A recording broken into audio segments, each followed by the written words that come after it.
Okay, hello everybody. My name is Ben Augenbraun. I'm in the chemistry department, but I'm here on behalf of the lecture committee, who is putting on this faculty lecture series this year, like every year.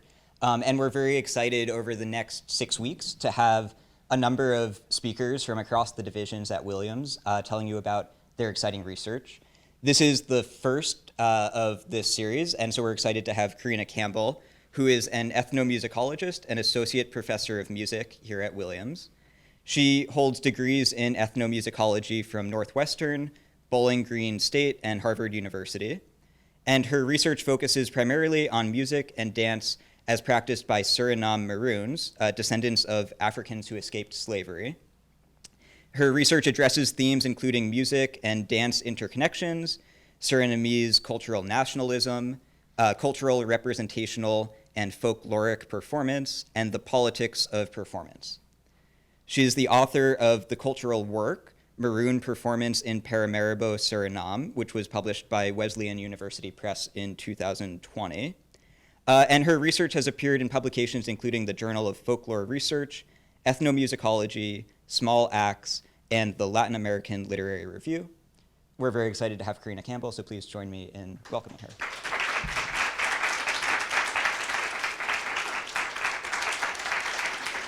Hi, everyone. Thank you so much for being here. It's an honor to kick off the 2025 faculty lecture series.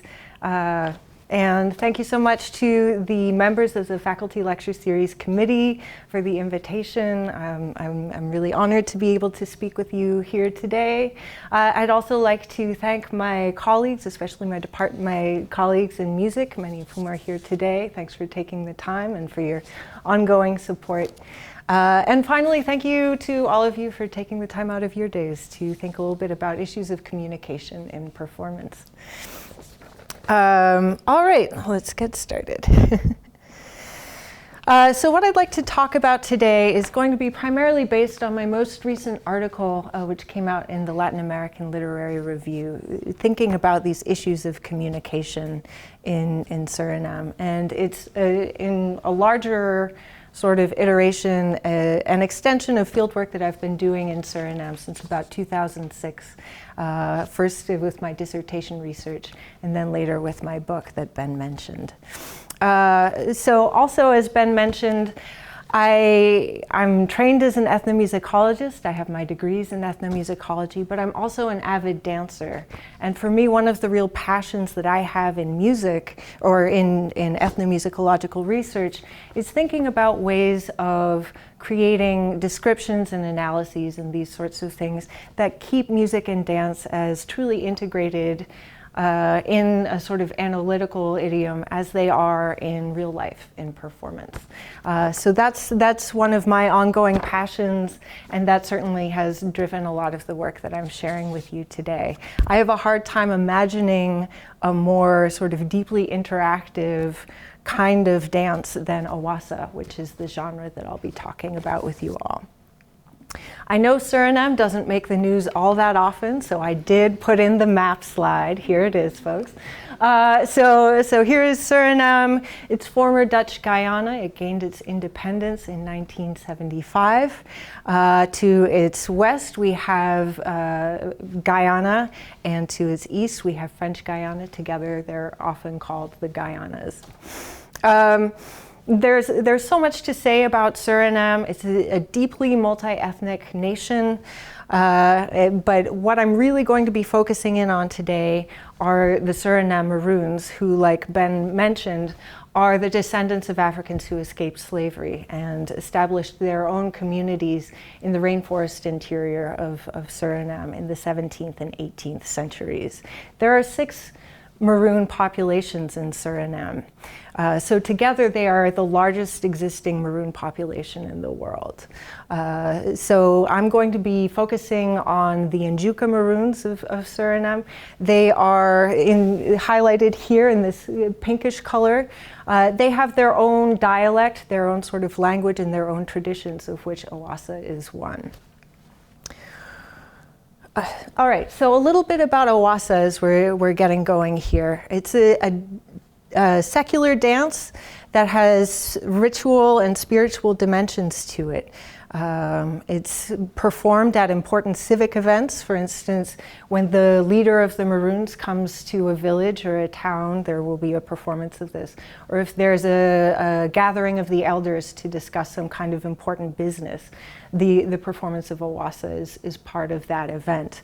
And then probably most importantly, it's a part of funerary rites. So in marking the end of the period of mourning after a person dies, awasa is the last genre that they'll play to sort of cap off that event, and that's a deeper kind of association that's enduring. In addition to all of that, we have more informal kinds of situations where awasa can be danced. This might be birthday parties or business openings, or just a casual get-together in some kind of way. So it has a lot of expressive range. There are two main styles of dance. There's a feminine gendered style that emphasizes ideals of grace and suppleness, fluidity of movement. And then we have manenge futu, which is a masculine style of dance that tends to emphasize issues of virtuosity and stamina, with more dramatic changes between postures that the dancer undertakes. And then finally, as we're looking at this, this photograph here, you have all of these different kinds of roles that people have in an awasa performance. You have singers and drummers and dancers. There are leading and supporting roles in all of those different capacities. And also, and importantly, a really vibrant gathering of onlookers who may assume some of these different roles during the course of performance. But they also really crucially contribute a lot of energy and commentary to the event itself. So all of those are really important components that are deeply interactive, and there's so much we could say about that. But for today, I really want to focus in on this relationship right here. The relationship between the gandomman, the lead drummer in an awasa performance, and the dancer, or sometimes multiple dancers.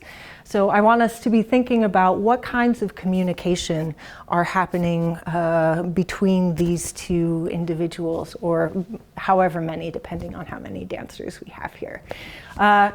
And this is a really dynamic kind of situation. It's dynamic in at least two ways. It's dynamic in that it starts out in what's called speech mode by ethnomusicologist Kwabanan Katia, meaning that the communication between the drummer and dancers happens in the drummed language apinti, which I'll be talking more about today.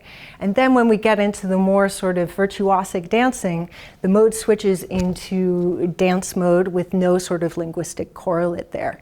And then as the dancer moves back from the center of the performance area, it switches back into speech mode. So it has that kind of dynamism in it, but it also has dynamism in that this is a kind of dance that's changed an awful lot, and especially in the last few generations. The way people are dancing it now is actually quite different than how it was danced by their parents or perhaps their grandparents. So we'll be getting into that as well. Before I get into too much of the main things, the main issues I want to talk about today, I did want to give you a chance to actually see some awasa footage. I'm seeing the nodding. I agree. So what I have is I have a short video clip. I've divided it into two parts. I'll set it up a little bit, and then I'll pause it in the middle and offer a little kind of commentary. I'm pausing it at kind of a crucial juncture here. So I won't say too much about what's happening at the front end of things, except, there are a couple of performers that we're going to be seeing who we can be paying attention to. When the clip starts, we have a young man in a purple and yellow cape, and he's in the middle of his dancing sequence. He's in the center of the dancing space, and he's dancing in the section called gifutu, the more sort of dynamic section of the dance. And then as he's he's leaving the performance space, another dancer in a blue hat comes in using this kind of shuffling step called waka kong to get into the center of the dancing space. He arrives, and then you'll notice he waits. He's being cued by the drummer at that point, and then the drummer who is in the dance clearing with him relocates to the center, to the periphery of the dance space. So he waits for instruction there, and then he too starts dancing in that more kind of vigorous style in the gifutu section. So those are some things to think about and watch for, different elements of structure, but also keep an eye and an ear out for these issues of communication, see what you're able to see.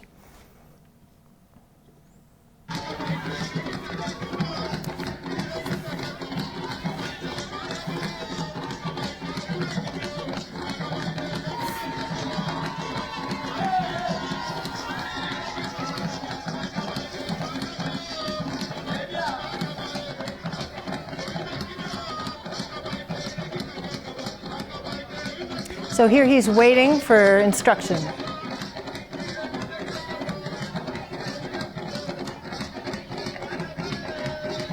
And now the gifutu.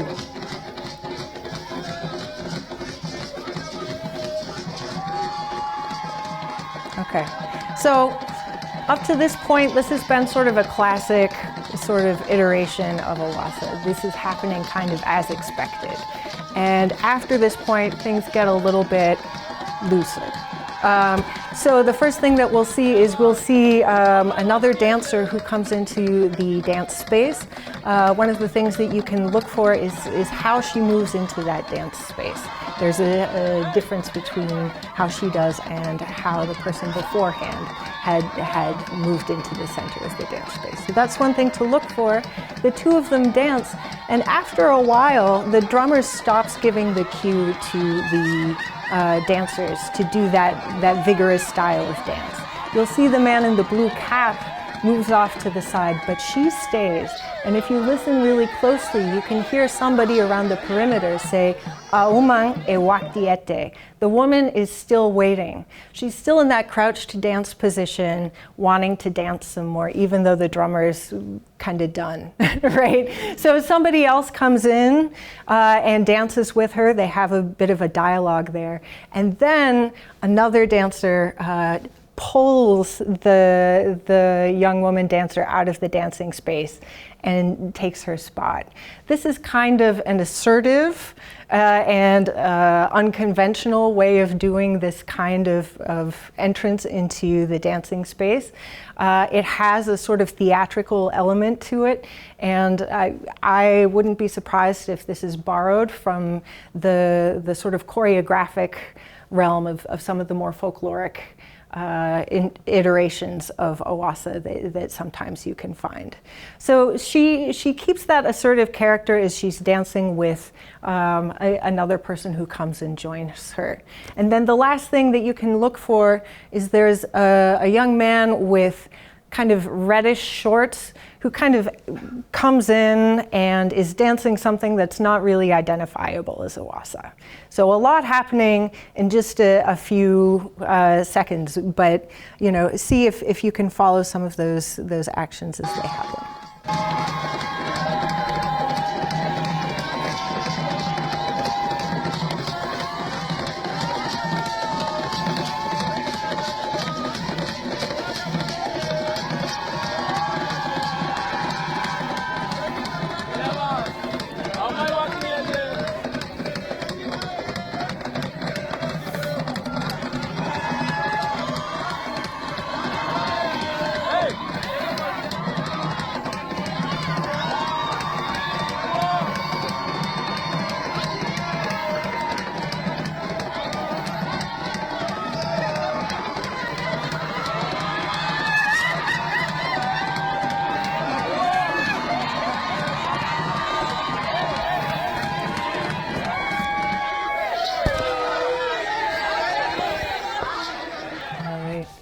So I wanted to show that to you because it's just such a captivating dance, first and foremost. It's got a really lively and wonderful kind of energy to it. And I think we get that kind of feeling. And there's also a lot going on here. And so it sets up some of the issues that I'd like to talk about today pretty well here. So over the course of this short clip, we see how dancers are navigating a situation where there are different understandings and expectations of dance protocol. This is a common occurrence in the present moment in Suriname. If we just look at the movement style of the dancers, maybe except for that guy in the pink shorts there, it's apparent that they're dancing awasa, in particular in the more masculine style of the dance called manenge futu. Here danced by both men and women. But as we look at how the events unfold in time and in the interrelationships of the different performers involved, how and to what degree they're communicating, the changes become starker and for many more troubling. To help clarify what's at stake, I'd like to share with you an anecdote from my field research. So it's December 2021. I'm sitting with drummer, researcher, and Maroon cultural activist Andre Moses, Omu Andre, in his living room in Paramaribo, Suriname's capital city. On this day, I've sought his advice and perspective about awasa. In particular, I'm curious about gifutu, give foot, the section of the dance that invariably serves as the climax of the excitement in awasa, in which the lead drummer, or gandoman, and dancer or dancers improvise on choreo-rhythmic themes or phrases known as futu. Their animated, collaborative exchange presents an opportunity for each dancer to demonstrate their virtuosity and style. Without fail, it garners the most cheers and sparks the liveliest commentary, which often lingers well after the dancing has ended. When describing and analyzing awasa, I felt at a loss how to account for the interactive character and the creative range the drummers and dancers brought to the performance. Here with Omu Andre, I was hoping to delve deeper into this moment when the excitement of the dance reaches its peak. As we've just heard and seen, gifutu differs dramatically from the drumming and dancing that precedes and follows it. In contrast to the section's improvised exchange of kinesthetic rhythms, awasa begins and ends with the lead drummer communicating with the dancers using phrases derived from the drummed language apinti. I found it remarkable that gifutu, which appears to be the most intensely interactive section of the dance, occurs at precisely the point when the lead drummer stops speaking apinti and takes up what ethnomusicologist Corinna calls dance mode, which has no overt linguistic connections. Omu Andre nods and then adds, but what happens beforehand, before the gifutu? He then proceeds to illustrate the interconnection of awasa's various sections. As he does so, he shifts easily between phrases in the apinti drum language. Here he uses two variants of that language. He has kumanti pinti and the more sort of formal awanwi. He also uses onomatopoetic syllables that describe the different drum strokes or a dancer's footfalls, and he also uses instructive asides. So I'd like to play this for you so you can hear some of these communicative shifts in his description. And I've kind of color-coded the different structural elements along the top there so you can follow along as we go from summoning the dancer and kind of follow the flow of the dance. Masawaka afeshi fosha gifutu. Amampe zenki gendeng, ezigidi kenti gendeng, kenti gedeng gedeng, kenti gedeng gedeng, kenti gedeng gedeng, katking. Datuan taki akayu mang. Auma akai ashidombo jo, apikuma shidombo jo ide, ikabakere kere, wakakom. Kenti gedeng, waini ofondo. Angasotu futu foshi odansi. Adensan de ataki afesi. Dadi ataki so da auman de dansi de ye don ke fa afra ofumidea. Da au duso da ishitaki akakutu se futu foshi apoko. Da yo bien kedegri keki kenti kedegri asigiti kenti kenti asigiti kenti kedegri kenti kedegri kenti da datide na boliwata ya da ko cho na don se ko tapin gi da shitaki asynchronisasi fu atapu fa futu anga don kai asefi cha ya da anofasha o gifutu da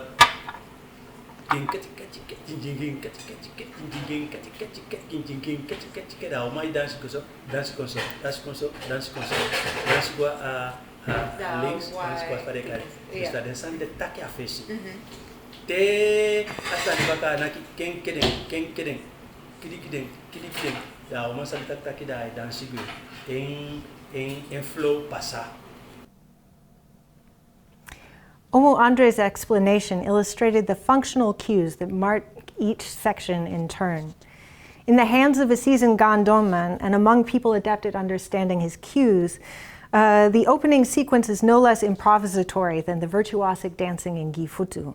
A gandoma may call on men or women to dance. He may do so in more or less formal ways, inviting them one at a time to the dance or to dance together. Regardless of the particulars of these opening negotiations, Omu Andre's point was that while Gifutu might be the most emblematic part of awasa, it cannot be interpreted or performed in isolation of the overall sequence of events that take the dancer from the sidelines into the dancing space and then back again. In effect, he challenged me to consider interconnectivity of communication, that although the dancer and drummer's improvisations in Gifutu may seem self-contained within that one segment of the dance, their interactions rested upon a collaborative foundation they had established in the opening exchanges. Put differently, their initial negotiations at the beginning of the dance guide their subsequent improvisational choices. This is important, Omu Andre emphasized, because these days people are so hasty to get to the flashier footwork of Gifutu that they ignore the interactions that are part of awasa's dance protocol. Or worse, eager young performers, especially those living outside the Maroon traditional areas in the rainforest, don't even know these protocols exist or how to hear them. Oops, sorry. As the weight of his point settled, he mentioned a popular Maroon music and dance group in Paramaribo that was at the time co-led by his nephew, who's also a very talented drummer. He told me, I'll go to them and I'll show them what we've been talking about, because they're just hitting the drum and dancing. The difference between earlier and now is that before people communicated with the drum, now they're just playing rhythms. It isn't happening with understanding anymore.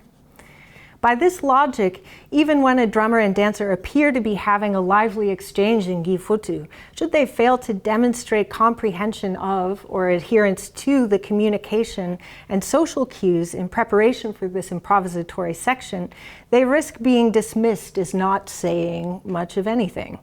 By itself, rhythmic synchronization or complementarity in Gifutu might indicate that the drummer and dancers are listening to each other. But understanding, as Omu Andre has expressed it here, it draws importantly on aspects of form and language-based models of interaction. These comments shed light on what's at stake in the improvised choreo-musical interactions in awasa, should they be portrayed as being metaphorically linked to language, in other words, language or conversation-like, rather than as making explicit use of speech forms and vocabularies, be they verbal, corporeal, or drummed. Indeed, from Omu Andre's perspective, should the interactive dynamics shift from being a conversation to resembling a conversation, that shift would signal a grave loss. For me, this conversation with Omu Andre became a springboard for a broader investigation into aspects of meaning-making and effective communication among Maroons, both as speakers and performers. My argument is that subtleties of message and meaning in awasa only fully come to light relative to a wide array of particularities in language, syntax, gesture, and wordplay that collectively constitute a Maroon communicative matrix. There are many features of awasa that are easily recognizable as utilizing African performance aesthetics, but especially owing to the use of the apinti language and present-day struggles to pass on knowledge of and about apinti, I'm making the case for highlighting elements that are specific to Suriname Maroons, sometimes even specific to a particular village or community. This approach prompts a closer examination of how choreo-musical interactions in awasa relate to speech, but also how effective communication in apinti, as in verbalized languages, extends well beyond the rendering of words. So let's start with apinti. Apinti is a drummed language that is shared among all 6 of the Suriname Maroon groups, though it may differ in how it is rendered among those groups.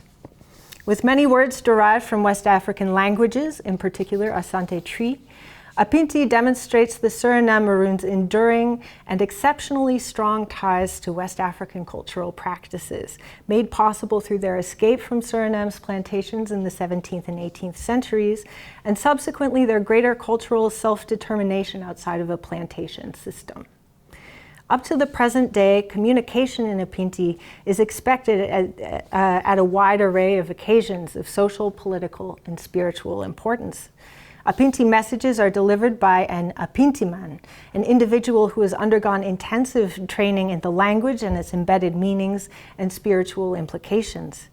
Some, though not all of its patterns, can be verbalized or translated. However, apinti is most fully realized through the tonal and textural articulations of the drum. The lead drumming part in awasa and the apinti language can both be played on the same drum, or drums that appear to be nearly identical. This drum is most commonly known as the apinti drum, apinti dong in the Okanisi language. However, Maroon percussionists often clarify that apinti is the name of the language, not a category of instrument. While in awasa, a lead drummer, or gandorman, utilizes select phrases in the apinti language as he communicates with his audience, these phrases are just the tip of the iceberg in a vast and potent vocabulary. For all their overlaps and commonalities, the roles of apintiman and gandorman remain firmly delineated. The respected apintiman Datali Malonte makes this separation clear in an interview recorded by his nephew, the playwright Tolan Alexander. Here is Datali describing his preparation for starting his training as an apintiman.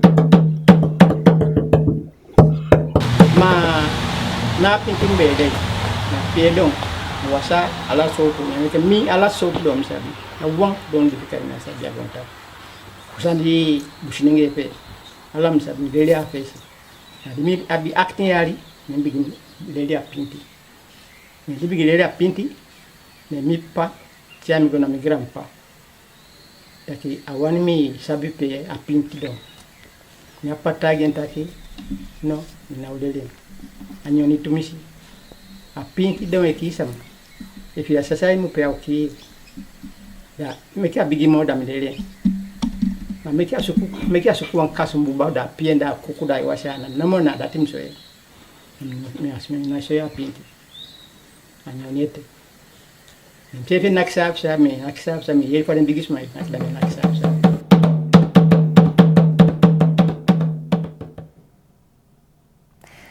Whereas Datali was already adept at playing awasa gandom before he was 18, his decision to learn apinti in earnest raised different concerns for his father and his grandfather. His story leaves little doubt as to how seriously people take the apinti language. Datali declares that apinti can kill people. He means this literally. Apinti connects Maroons to their ancestors, as well as the early history of Maroon societies, including their ancestors' escape from enslavement and their struggles for survival against the Dutch colonial regime. This early period is called First Time. Histories or elements of cultural practice from First Time are considered to be imbued with tremendous spiritual power, capable of exerting direct influence on people and circumstances in the present day. Datali's grandfather instructed him how to prepare a medicinal wash for his hands as one initial means of spiritual protection in his long journey to become an apintiman. In awasa, a gandorman's use of apinti phrases is taken seriously, but his tasks in introducing and directing the course of the dance do not require that he delve into the most spiritually charged realms of apinti. Those phrases, points of historical or geographic reference, or names of individuals and spirits deemed most potent and therefore involving the most risk. He can perform his role effectively with a much more limited vocabulary. This is what made it possible for Datali to play awasa gandon before 18 without raising concerns among his family. It is also this separation that allowed me as a researcher and as an outsider to be able to talk with Maroons about how the gandon communicates without encroaching upon knowledge that is not intended for me to access. I've devoted years to learning how to dance awasa, and being able to understand what a gandonman is instructing me to do is an important component of that task, one that is entrusted to the general public. Even so, it was only after about a decade of conducting research in Suriname that I started asking direct questions about the role of apinti in awasa. Rendering apinti on a drum remains the purview of men, but interpreting apinti phrases is not restricted to any one gender. Whereas many musicians and dancers emphasize to me the separation between the rudimentary apinti language skills required of a gandonman and the intensive study that Datali Malonte is referring to here, Omu Andre shared a different perspective. Rather than focusing on the gandonman's limitations, he drew attention to the ways that he actively engages that set him up well for beginning to learn apinti. Omu Andre said, in awasa, communication is vitally important. Because of that, it's only after you know how to play gandon that you can say that you can learn apinti, because you already learned to talk. As he went on to explain, knowing how to talk goes beyond knowing individual phrases in the apinti language. In addition, one has to be a clear and effective communicator with the ability to direct the course of events happening around you, whether that's in a ritual setting or in a more casual kind of awasa play. The Gifutu exchange plays an important role in this relationship in all of these different aspects. Specifically, the ability to notice and to respond, to convey new content effectively, and to demonstrate leadership. These are all components of increasing a drummer's fluency, even when semantically based language is not immediately in use. It demonstrates and enforces a drummer's interactive skill and his abilities of social perception.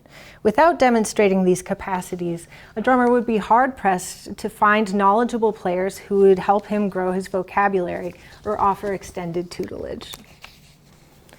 Apinti has long appeared to be on the verge of extinction. Ethnomusicologist Kenneth Bilby puts the situation into stark relief. His comments relating to the Alukus echo statements I've heard among neighboring groups, the Njuka and the Pamaka Maroons, throughout the years. So here's Bilby. By the 1990s, many younger Alukus seemed resigned to the likelihood that the loss of Apinti Tongo was imminent.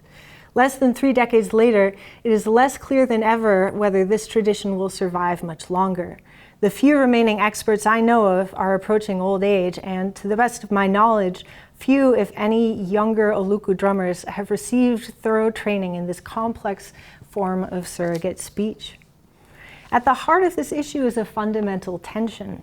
On the one hand, apinti is deeply respected as a form of communication and as a wellspring of Maroon knowledge and power, with profound ties to history, identity, and the spirit world. Many have expressed to me the urgency of the situation. Without swift action in the present, this entire realm of knowledge and communication could be lost to them and to future generations. On the other hand, to transmit apinti knowledge haphazardly or to those unprepared for that responsibility could have disastrous consequences. The use of apinti in awasa performance may be seen by some as a circumscribed or peripheral, or as being circumscribed or peripheral to the social, spiritual, and political duties of a seasoned apinti man. However, awasa's perpetuation has real implications for apinti's survival. From a cultural ecological perspective, losing the communicative through lines in awasa also means losing an important training ground that prepares a drummer for the task of apinti language learning. Awasa's benefit as a supporting practice only comes to light when considering the social and performative aspects of an apinti man's craft. Just as apinti is so much more than a specialized vocabulary, an apinti man's skills must extend well beyond the memorization and technical execution of words or phrases on a drum. Given the serious risks involved in drumming apinti, an aspiring drummer must demonstrate patience, social attunement, and strength of character before he will be trusted with the responsibility of learning apinti in any depth. These are not only qualities that will gain him purchase in his studies, they are also perpetually active dimensions of the role of a apinti man. Next up, gifutu. Shifting to the gifutu or give foot, which we've already talked a little bit about, and also to the verbal language, the more colloquial language of the Njuka Maroons, which is Okanisi. We can gain some different vantage points on gifutu's communicative effect by asking what other kinds of expression are conceptualized as being given. Others include gida, give thanks, giodi, to give greeting, gigandi, to give honor or praise, gipadon, to give apology, or gimato, to give a folk tale, a certain kind of delivery of story. These givens have a number of features in common. All of these are antiphonal and collaborative, requiring successive contributions from both the initial speaker and a respondent, some kind of give and take. All of these exchanges are also improvisational in a way, while also following a rough template. A person can begin a morning greeting, for instance, by saying, "We wake," or "We've slept," but they can mention certain kinds of terms of endearment or familial connection, but they can't diverge too far from the script, and they can't interrupt the cadence of the exchange, right? So even the rhythmic aspects of that give and take have to remain sort of intact in order for it to be socially legible as the thing that it is. If you diverge for too long or in too much of a radical way from those different kinds of expectations, then people might begin to wonder, is this an apology that you're giving? Like, what is this thing, right? Because it's diverging from a certain kind of expectation.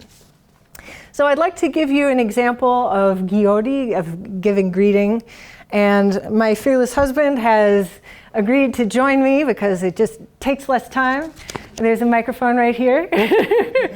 So we will stand here and deliver the greeting to you.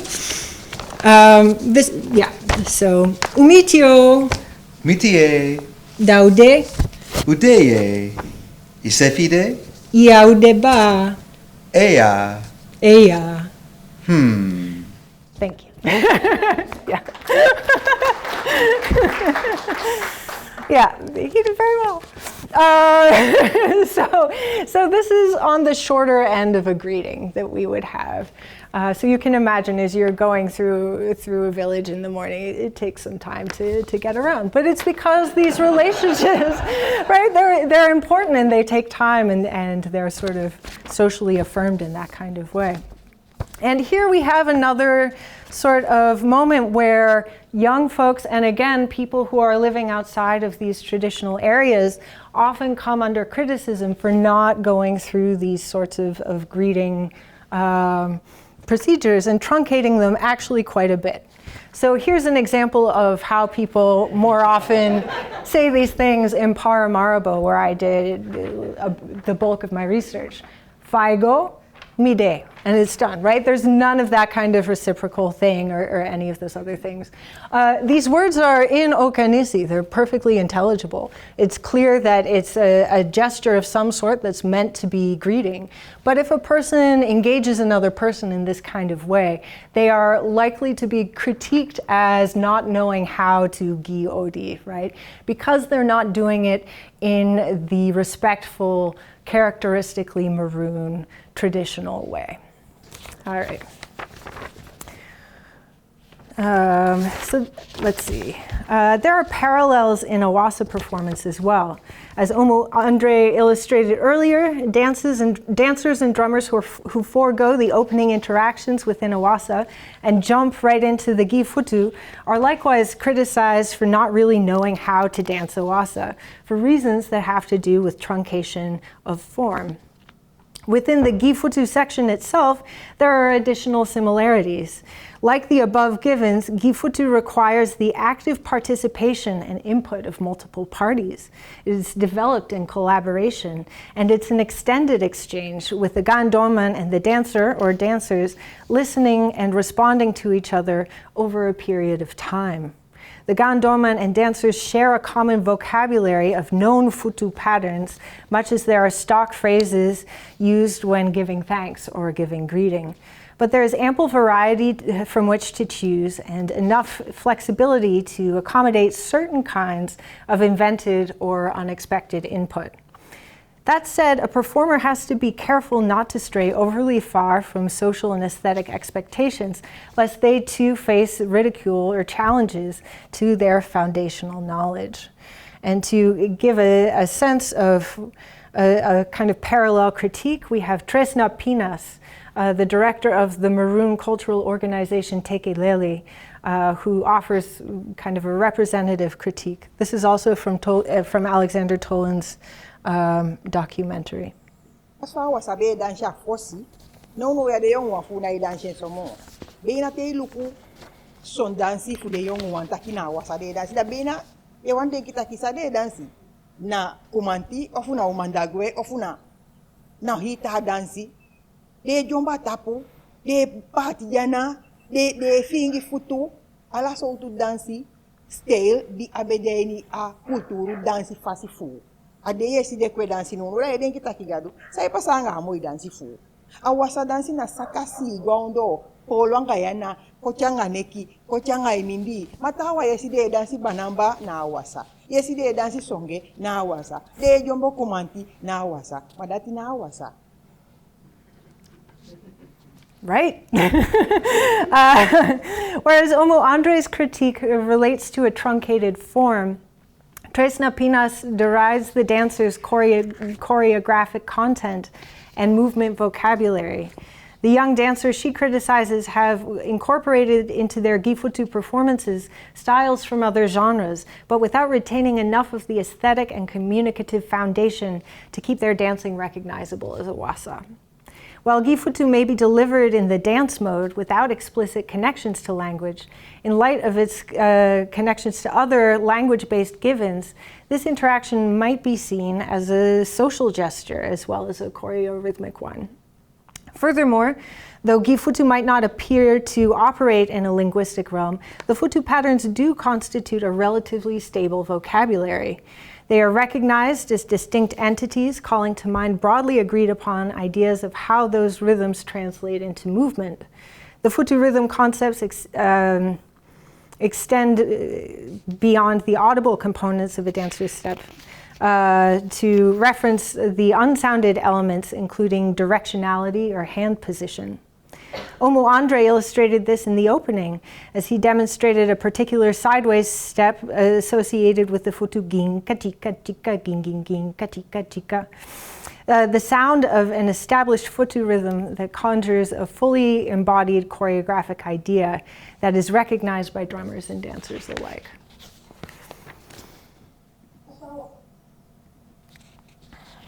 In fact, the futu patterns may not be so far from spoken language after all. They appear to function in much the same way that idiophones function within Maroon languages. And here this is idiophone instead of idiophone for my music colleagues here. Linguist Mark Dingemans defines the idiophone, with an E, as a member of an open lexical class of marked words that depict sensory imagery. Or, as in Kenneth Bilby's words, they are words expressive of states or actions. All 6 Maroon dialects contain a variety of idiophones, which are liberally used to flavor and animate speech. In his linguistic research of the Aluku language, closely related to the Okanisi language of the Njuka Maroons, Bilby has cataloged a number of idiophones, noting that many of these are undoubtedly derived from African languages. Here are some of my favorites, and these are also his definitions. So I'll just say them in part because they're so fun. Bogbolu, falling or dropping. Kukuku, very short. Kwala kwala, the clapping of hands. Chaku chaku, drinking or lapping up of water like a dog. Or vlau, very fast. In hearing them, or if you're brave enough to try and say them yourselves, you may notice how these words evoke texture, weight, movement, and rhythm. Their very sounds appear to depict the processes they describe. The kawai ankle rattles that awasa dancers wear enhance this kind of descriptive potential for danced movement.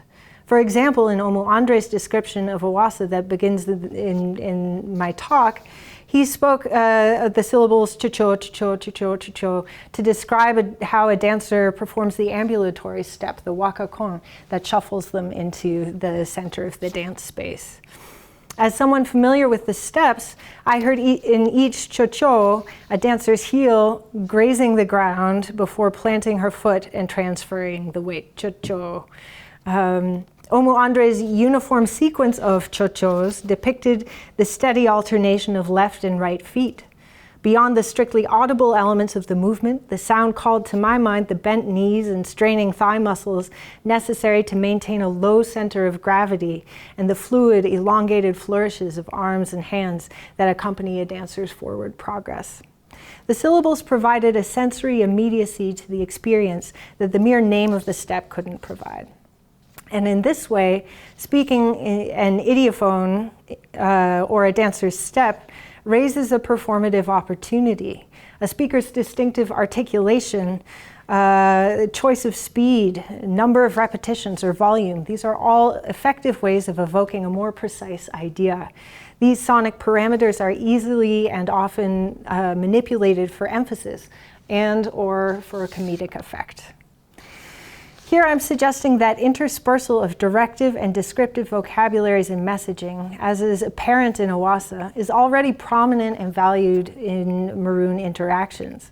In fact, as scholars Sally Price and Richard Price have noted, the liberal use of idiophones in everyday speech is one of the features that gives Maroon interactions their own characteristic flair. The dancers in the Njuka village of Belikampu gave me a great example of how this kind of creativity can manifest in awasa specifically.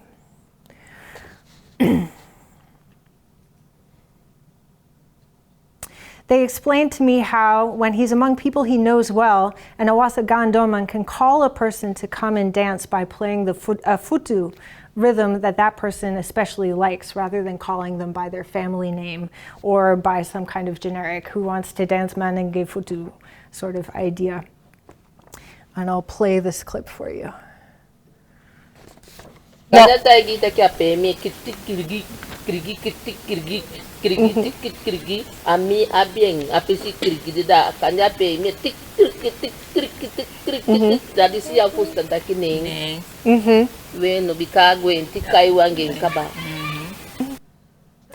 The Gandoman Dada can forego using the name Yulia Bray, instead summoning her using the phrase grigi kitik grigi. This communication is inherently intimate and affirming of community, in that it is rooted in the drummer and dancer's collaborative attentions and individual observations. The pleasure of recognition and communication both affirms and enacts a kind of social bond. Yulia's example also illustrates how, over time, the improvisational nature of gifutu can reveal durable trends, tastes, and identifications in a person's self-expression, and that these can become useful points of reference both within and outside of a performance space. Like idiophones, gifutu patterns can be considered an open lexical class. Through repetition and circulation, new choreo-rhythmic ideas can eventually enter into a broader Futu lexicon. What may have arisen through improvisation in Gifutu has generative potential to become a social or stylistic referent further afield in performances and interactions to come. Among the people in Belikampu, this Futu rhythm can now show up earlier in the dance, well before the Gifutu section, as Gandoman Dada summons Yulia to the dancing space. Within this context, bystanders would recognize the syntactical shift and understand that he is using the Futu pattern to address an individual. So this referential use of Futu patterns differs from the older and well-established and more spiritually charged lexicon that provides the core of apinti. But nonetheless, it does align with a characteristically Maroon way of speaking, in which name substitutions and verbal play are valued and enjoyed. Furthermore, it is easy to imagine how, after a well-known dancer dies and enters into the realm of the ancestors, a rhythm by which he or she was known might accrue additional historical or even spiritual dimensions. So, to conclude, I began this talk with Omo Andre's admonishment that Gifutu only realizes its full meaning relative to the language-based interactions that have gone before. We finished with Yulia Bray's example of how a Futu rhythm can come to function as a word. Whereas the roles of Gandoman and apinti men are typically firmly delineated, Omo Andre makes the case for their interconnection. I've argued for linguistic parallels to Futu rhythms in given exchanges and idiophones, while also emphasizing the extra-linguistic and oratorical aspects of an apinti man's craft. At every turn, the transmission of and adherence to fundamental structures and semantic building blocks appears in dynamic tension with improvised and at times novel aspects of inspired expression and communicative play. I don't see these points as contradicting one another. Instead, those very tensions indicate the tremendous range of possibilities and applications at work in awasa and within a broader Maroon communicative matrix.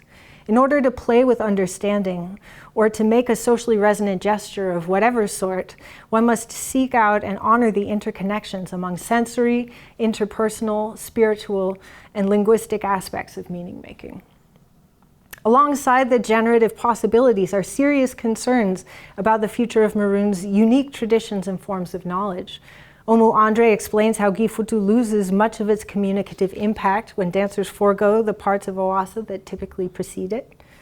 I've described the disdain people have expressed as the younger generations fall to one-liner greetings rather than the customary giori. Tresna Pinas voices alarm as dancers integrate various genres into Gifutu to the point where she no longer recognizes what they're doing is dancing awasa. These cases have in common a concern for the longevity of processes that tend toward community and that place value in the measured and deliberate unfolding of time, both in learning and in performance. In light of the readily available communicative shorthands that may resemble these longer forms and aesthetically or functionally, the threat of cultural loss is compounded by the deeper tragedy that people might not even notice as it happens. The case of awasa and apinti poses a challenge and a warning to those of us aiming to better understand drum languages and choreo-musical interactive dynamics of various sorts. Being specific about what kinds of connections musicians and dancers form to and through language helps to clarify the full range of possibilities within a communicative matrix. Taking stock of what's possible in the present may play some small role in helping the longer forms and the slower processes remain among the spectrum of possibilities a little longer. In contrast, writing in a descriptive shorthand or circulating media clips taken out of the context of a musician or a dancer's flow can create further obstacles to the time-intensive processes through which drummers and dancers go from pemi, from playing, to pu, interpretation. Thank you.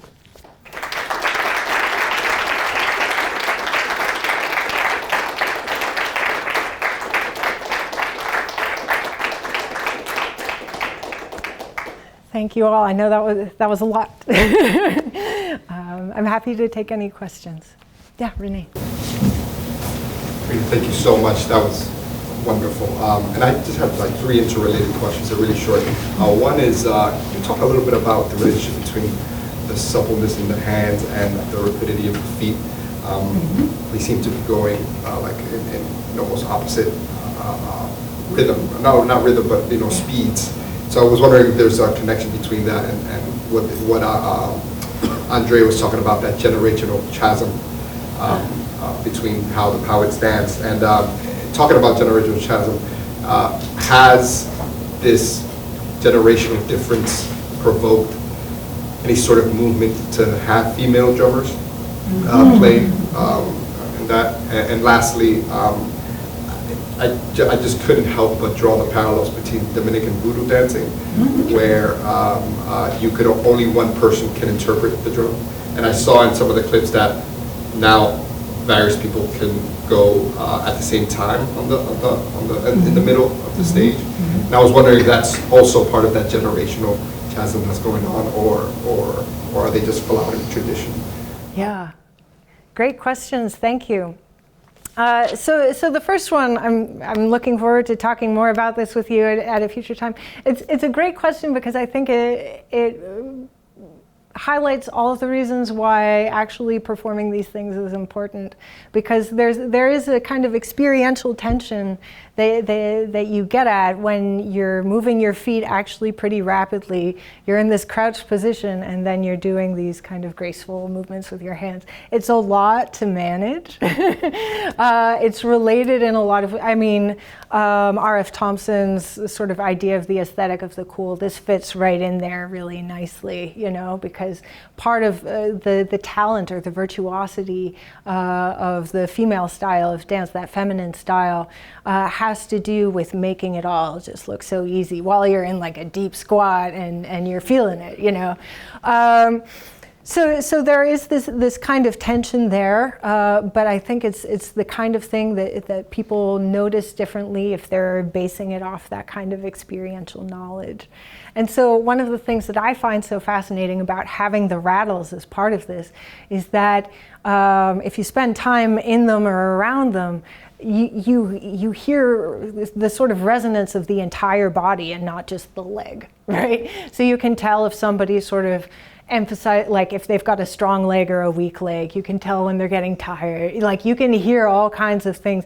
You can even tell like if they're really bending down and doing it, or if they're kind of, doing a more, gentle version of it, let's say, right? So there are all of those different kinds of components, and it's one of the things that's made the sort of long-term study of this really exciting, is that I go back and I hear recordings from earlier and I hear different things in them as my own sort of practice continues as well. So that was question one, and then you have kind of a series of them. This idea of the generational chasm, how that relates to women and their interactions with the drums, and those sorts of tensions there. And multiple people coming in versus one at a time. I'll take that last one, first one, because I think that's the easiest one, in that if you really understand apinti language and you're able to follow the negotiations at the beginning of the dance, if you're among people who have that understanding of apinti, even in an awasa setting, they can say, like, who do you want to dance with? Do you want to dance with that person? Do you want to dance by yourself? Like, what are you feeling? And they can have a conversation that is dealing on a pretty specific and subtle level. So rather than a generational shift there, that's an area where there's actually concern about gray out, or what's the difference between people just kind of winging it and doing what they want versus having that kind of conversation before. It makes it less of a soloistic kind of moment and more of something that a community can participate in and feel as a collective endeavor. And then finally, just briefly about the gendered component of drumming itself, there are a series of ideas about the power of women's ability to give birth and the potency of menstrual blood and all of these things that some people in this current moment adhere to very strongly and very much believe. And given, you know, the things that Datali, for instance, was saying about how apinti can kill people, you know, you're not going to find a woman apinti man anytime soon, I don't think. But with awasa, it's an interesting kind of thing. Sometimes, especially with older women who are past kind of childbearing age, there's more sort of flexibility. It's more acceptable. You do find people who will be playing awasa in those sorts of iterations, not as much performing, but sometimes in practicing. And you know, the women in some of the groups that I was researching and performing with and rehearsing with, they know those patterns, and they know how to they don't just hear them, they know how to play them, right? so it's an interesting sort of issue of when and how do they gain access or recognition for their abilities on the drum. Sorry. Yeah. No, those are great questions. Tony. So this is so great and interesting, and your intricate analytical connections between language as thinking both verbal language and drum language, and drum as musical sound, and the choreographic movements. So I have two questions arising from everything you've just laid out. One's reasonable and then one's way too big. So I'll do just a reasonable one maybe first. So in the first video clips you showed us, and your discussion is focused on the communication that's happening between the drummer and the dancer, or dancers. But there, sort of Kofi Agawu question, there was somebody singing. And so what I'm wondering is, you know, that would be like the sort of most upfront possibility of verbal communication happening, but everything about the dancing indicated that they were sort of ignoring, in that little clip, the clips we had, that they were ignoring whatever that person was singing. So does the vocalist or people singing, do they ever somehow usurp the other communication, or do they just stay out of that? And that really the song, it's a melody, there are words going by, but they have nothing to do with the dancer's reaction, who's dancing, how they're feeling about their dancing, what's going on there? Great. Yeah, a lot of different layers to that question. And I'll also point out that was amplified, right? The singer had a microphone, and it still kind of gets lost in the mix here. So you can imagine in certain instances where there's a lot of drumming and everything, but you don't have an amplified singer. If you know the song, maybe you can follow along, or if you're listening really closely, or if you're by them. But some of that also is more likely, I would say, to get lost in the shuffle as opposed to some of the drumming. So that's one aspect of it. But I love that you asked that with this particular clip, especially because the chorus of the song, I am guilty of ignoring the singer for a little bit in that clip, and then I started paying attention to it. And he's actually, the chorus that he's singing is, "We're not finished yet." So if you remember what that young woman was doing, right, that she was sort of ignoring those sorts of social cues, that she wasn't finished yet, you know, she was still dancing. So I love that also brings up some levels of complexity there, and also the possibility that even as especially younger or urban-based performers are doing their thing, they may be making a lot of people mad and doing things that don't register as the traditional way. But they may also be making other kinds of statements in the meantime that might not be helping the things that Omu Andre is talking about, but may have some sort of meaning or significance to them, right? So what I would say on a more general level is that you have, the song is a resource among a series of resources that people can utilize as they're dancing, more so than drumming. With drumming, you have different kinds of musical patterns, like how do you fit into what the chorus sounds like and that kind of thing. But in terms of the message and the significance there of the dancer, there are ways of creating or building upon a theme, or you can kind of let it go by. And it might have to do with how you're feeling or what the situation is in that moment, to what degree you want to kind of pull from that resource. Great. Yeah? The structure of the dance was very bird-like. And I'm wondering if you have any, if there's any history of the natural influences on this dance, as well as, just sort of, it was like a bird mating dance, to be honest. Yeah. So just wondering if that was something that you discovered in your study of the origins of the dance. Yeah, absolutely. And birds are a common sort of kinesthetic reference point, especially in the masculine style of the dance.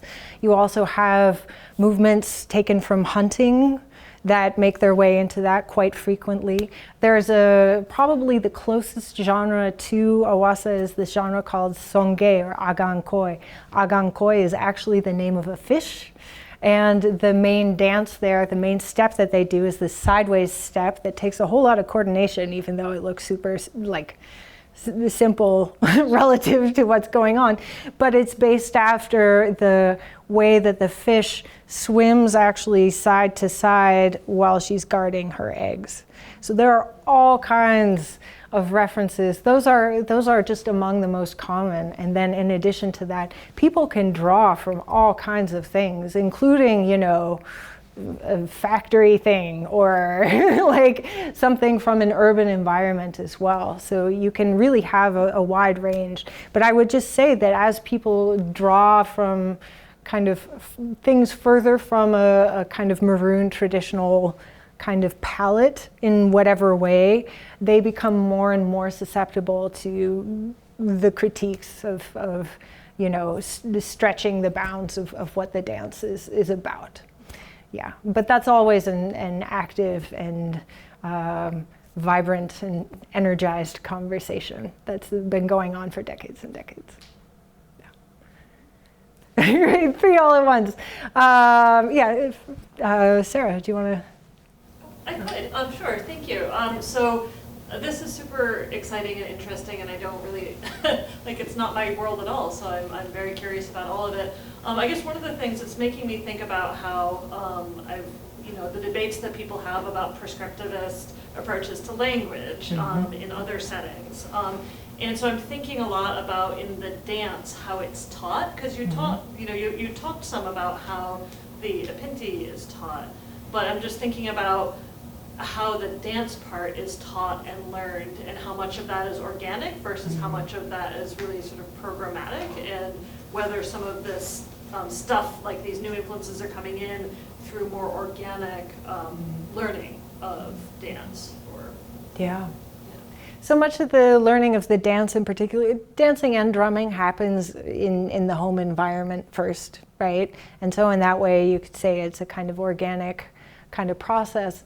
But I think it's important to note, especially this is, the Maroon populations, all 6 of them have experienced, civil war. There was an interior war in the 1980s and 90s. There's issues of displacement, technological changes to what people's work lives are like and where they take them, and all kinds of other things. So in addition to that, and especially as the sort of urban population has grown, there are awasa groups and schools that take on some of they formalize aspects of that teaching. And in fact, that's a big part of what my book is about, is how these social cultural associations kind of band together to do a wide variety of different things for Maroon communities in the urban areas, including the sort of cultural outreach, which is very much contested because they're developing new pedagogical sorts of ways. They're developing choreography, all of these things, while also doing some work to try and transmit and preserve. So people have very wide-ranging opinions about that. Great, yeah. Lara. So this was really fascinating, and I was really struck by the linguistic components of the dialogue between dancer and drummer. And you've already talked a lot about the dancing, but I'm sort of curious about the drumming and how that's developed. And I guess maybe thinking about elements over time, has that changed? And also, if you're thinking about it from a linguistic perspective, languages involve accretion, so adding from outside. So I was curious, are there elements on the drum side where there are additions to the language that have come either from other traditions or other places? And yeah, so. Great questions. Yeah, and I wish I could answer that with the same sort of certainty that I can answer some of the dance questions. I haven't undertaken drumming instruction in a way, in part because there's so much to learn elsewhere, and that would be polarizing in various ways that would impact my research that I haven't kind of figured out what that's about. But to sort of build upon some of the things that Sarah's question brought up, especially with these groups and the urban environments, I think as people, especially as people who are adolescents or adults are learning, if they're coming to it late, a lot of times they'll teach a formula of how do you get the actual dancer from the perimeter in and out, and they'll learn them as rhythms even if they have some kind of linguistic basis. And then if a person takes to it and sort of engages some initiative, then that vocabulary and those possibilities expand. Right? So I think especially in urban areas, what you have is you have a gradual shift from a more rigid kind of template that's sort of the learning model that'll functionally get things going, to some of these other elements of nuance, like Omo Andre was talking about in the recording. Yeah. Great. Yes? This was really, really interesting, and I thought you did a remarkably good job of explaining it to so many of us who don't know anything about it.